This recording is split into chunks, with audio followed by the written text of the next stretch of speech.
This tutorial will walk you through the New Hampshire State Council on the Arts online application for the Arts for Community Engagement grant program. This grant program used to be called General Projects for Community Engagement. The tutorial assumes that you have already created a free account at submittable.com and that you've logged into the system. Before we get into the form, there are a few things you should know about Submittable. First, it's strongly recommended that you complete the application using the Google Chrome or Mozilla Firefox web browser. If you don't have either of these browsers, they're easy to find with an internet search. Second, the Submittable system is very stable and it will auto-save your application, but we recommend that you save your application manually every 15 minutes or so, just in case. There's a Save Draft button at the bottom of the application that you can scroll down to. Once you've saved your application, you can continue working on it or sign out. Your application will remain active for 21 days from your last login. Finally, saving your application isn't the same thing as submitting it. You'll need to click the Submit button at the end of the application for us to receive it. Because you will be attaching documents to the online application, it's always best to complete them and save them on your computer before you start the application. There are 7 parts to the application, and I'll go through each one. Fields marked with asterisks are required, and the system won't let you submit your application if they aren't filled out. This is really important to remember. First, we go to the applicant data. This is where the applicant's information goes. If the project is being sponsored by a fiscal agent, the fiscal agent's information goes here. If the applicant is applying in partnership with another organization, the lead organization's information should be entered. Most of this is pretty straightforward, but there are a few things I do want to mention. The first is this codes area. You must choose a code for the organization's primary arts discipline. These codes are required by our partner, the National Endowment for the Arts, and you'll actually do this twice in the application, once here and once in the project information area. And you should note that there is a non-arts, non-humanities code which can be helpful for fiscal agents. You also have to verify that the applicant organization has at least 1 year of arts programming. And if you have a question about this related to a fiscal agent, please ask the grant coordinator.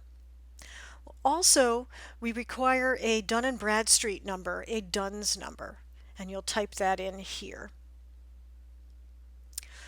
We will also require all of your government certification information if you get a grant. So it's a good idea to have all of those things accessible ahead of time. You'll answer some questions about them here. We require the New Hampshire Attorney General Letter of Good Standing, the Certificate of Good Standing that comes from the New Hampshire Secretary of State, and the organization's IRS determination letter. You don't have to upload them, but you have to let us know that you have them. And we ask some questions about staff, obviously, and a fiscal summary for the applicant organization. The next section, the payment section, should only be filled out if payment is going to someone other than the applicant organization. Same thing with the contact person section. Only fill this out if the contact person is different from the authorized individual official that's listed in the applicant data section. Now we come to the grant request information. The first thing that we want to know is whether we have funded this project before. And so you will check the appropriate box here. Then you will enter your project title and all of the information related to your project, including the arts discipline of the project. And there is a interdisciplinary, multidisciplinary code for projects that cross disciplines. The National Endowment for the Arts requires that we collect a lot of demographic data about the projects we fund, so you're going to need to answer all of these questions as best you can. If you have questions about these questions, reach out to the grant coordinator because that person can help you. Also, if you will be employing artists who are on one of or more of our artist rosters, you want to put their names here in this box and code them accordingly. This next section relates to accessibility.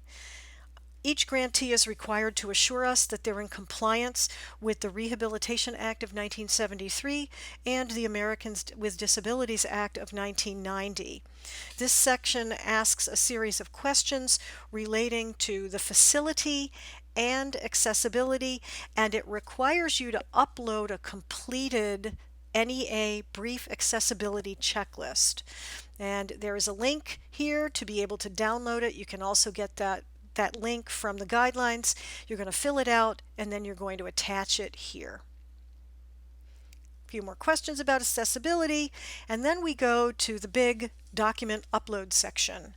Again, it's really important to read the guidelines very carefully, and as I said earlier, have all of the required documents ready on your computer before you start the application. It really makes everything much easier if you do it that way. Attaching documents to the application is just like attaching something to an email or uploading a photo to Facebook. You're going to click the Choose Files button. A little window's going to open. You're going to choose your file, click Open, and it will upload and attach to your application. I want to say something about files here. We prefer them in PDF format because there's no way they can be inadvertently edited. All word processing programs include an easy save as PDF option, and spreadsheets can be saved as PDFs using the program's print dialog. We actually have a video about how to do that on the grant web page. So if you don't know how to save a spreadsheet as a PDF, watch that little video. So you're going to attach the required documents in the right places here. Again, according to the guidelines. I want to say something here about the board approved financial statement. What we're looking for here is the applicant organization's most recent end of fiscal year financial statement. We don't want the 990 or the audit, just the statement that the board approved. And if you've got questions about this, again, reach out to the coordinator of the grant program. We go through all of the required documentation. Some of these are required, some are optional, but strongly recommended. We scroll all the way through, and finally we come to the certification, which is your electronic signature. You check the box, type in your name and your title, and then you'll click Submit. When you're ready, you've got everything done, all your documents are attached, you click the Submit button. When you do this, your application will be submitted and the system is going to send you a confirmation email. If the system won't let you submit your application, you probably haven't answered all of the required questions and you'll need to scroll back up and see what you missed. If for some reason you accidentally submit your application before you're really ready, reach out to your grant program coordinator. That person will be able to help you. So that's it. Please let us know if you have questions. We look forward to seeing your application. Thanks.